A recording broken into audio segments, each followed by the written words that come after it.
मुफ्ती महमूद रहमहुल्लाह के जानशीन, आपके मेरे कायद हज़रत मौलाना फजलुर रहमान दामत बरकातुहुम से दरख्वास्त की कि हज़रत ऐसे हो गया है। हज़रत मौलाना ने फरमाया कि इत्मीनान रखें, अभी बिस्मिल्लाह करते हैं।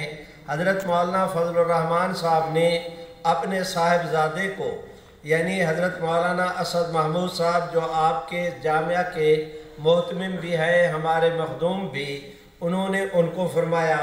और फरमाने की वजह ये थी, आप हजरात यूँ इसकी वजह ये थी कि पार्लियामेंट की तरफ से जो मजहबी उमूर के लिए कायमा कमेटी कायम है, हज़रत मौलाना असद महमूद साहब उस कमेटी के चेयरमैन हैं। तो ये वजारत मजहबी उमूर की का इजलास बुला सकते थे, इन्होंने कायमा कमेटी का इजलास बुलाया।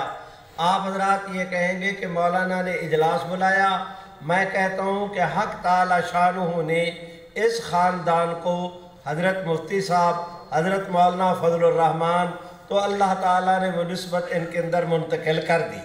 तो अल्लाह ताला ने करम का मामला किया, इन्होंने कमेटी का इजलास बुलाया।